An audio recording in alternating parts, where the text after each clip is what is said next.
Sibingelele kuMahlabezulu. Namhlanje silethele udaba olusematheni. Siyazi ukuthi iningi lenu belilinde ukuzwa imiphumela yodaba emthethwandaba ophakeme ophezulu.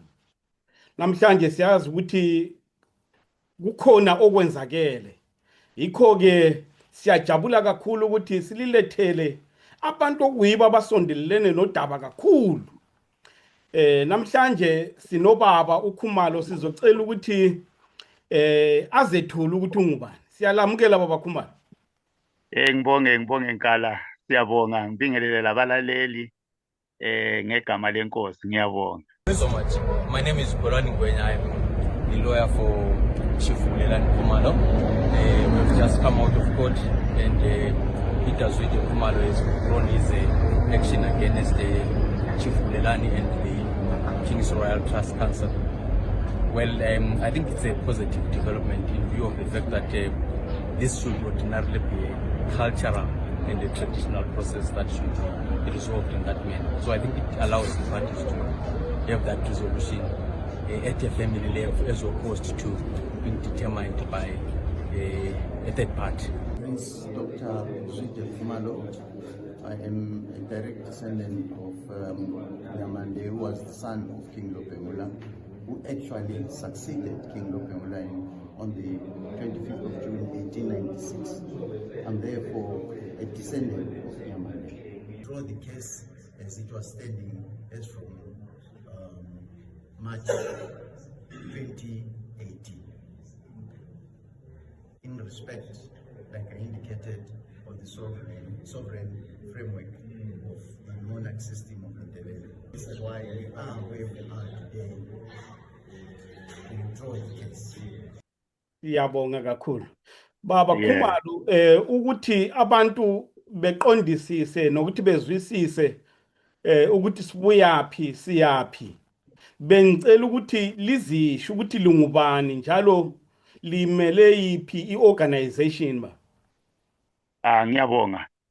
Mina ngingumfundisi, igama lami nginguNdumiso owakwaKhumalo. Ngikuqoqo labadala bakoKhumalo.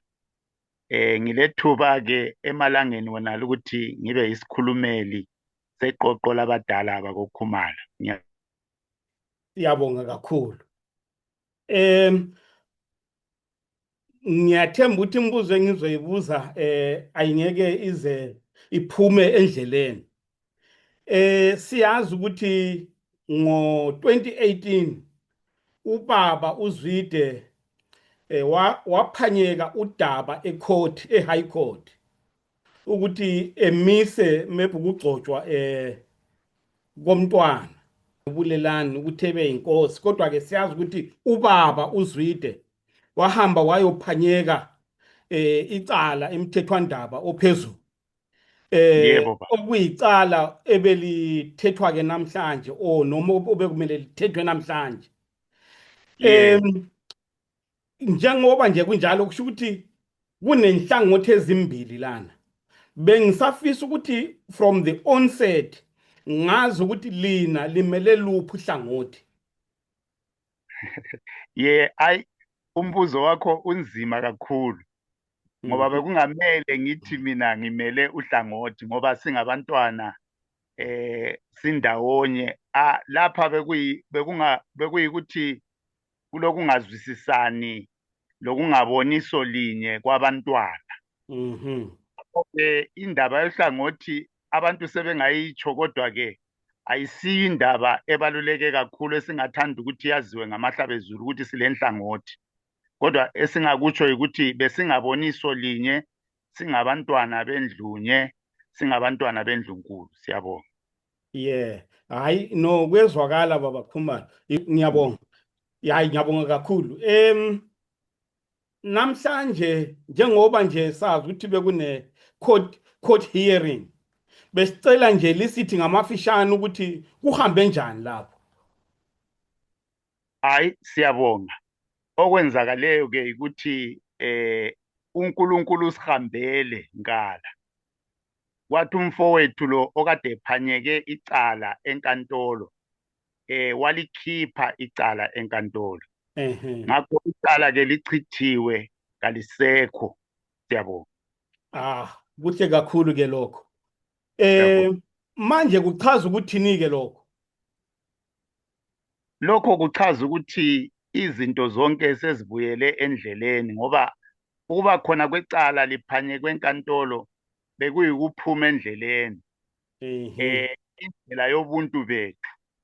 Angithi ubuntu bethu kulezi indlela zokuthi uma abantu bengazwisisani, bengazwanani, bengaboni ngaso linye, babe lendlela abayisebenzisayo ukusombulula. Eke ngingakutsho ukuthi ivele bekumele lokhu kudikidwe emsamo, kulungiswe emsamo, kuze kuphume ngendlela yangakhona. Ngiyabonga.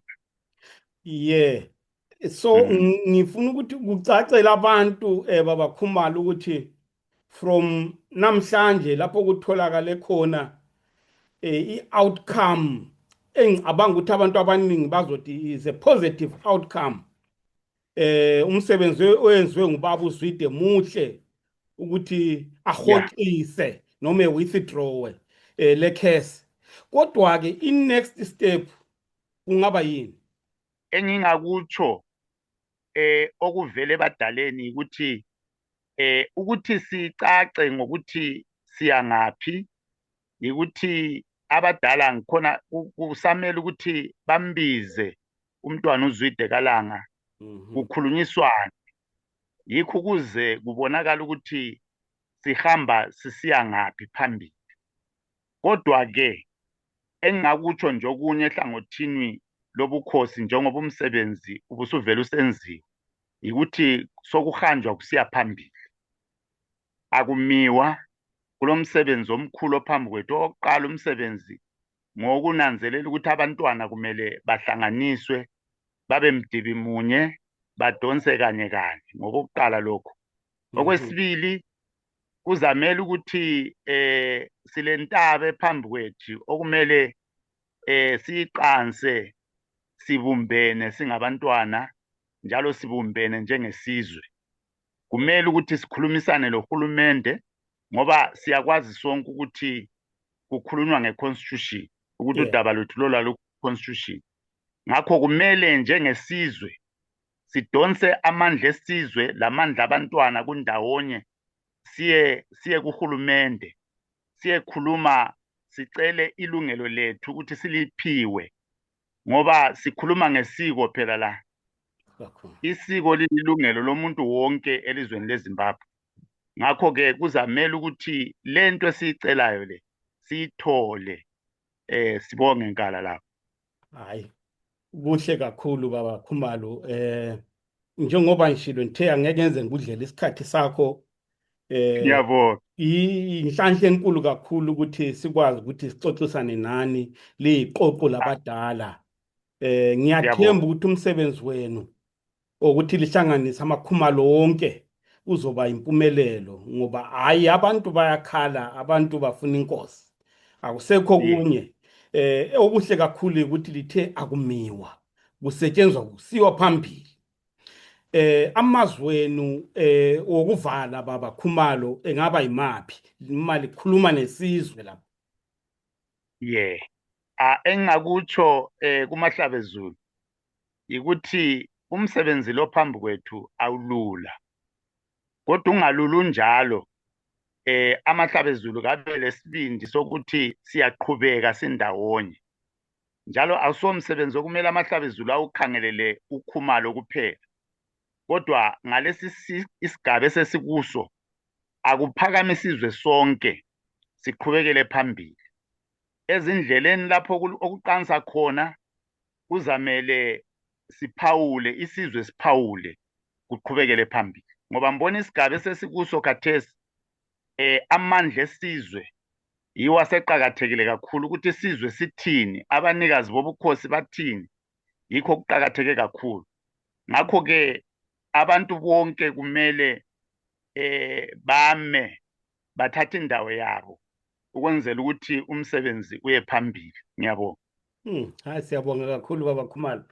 Ngibonge. mahlamazweni kakhulu. Siyathemba ukuthi isizwe siyophakama sithatha indawo yaso. Sibongile Sibonge, kakhulu baba. ngibonge lami kakhulu baba, ngiyabonga. Hayi sibongile kakhulu.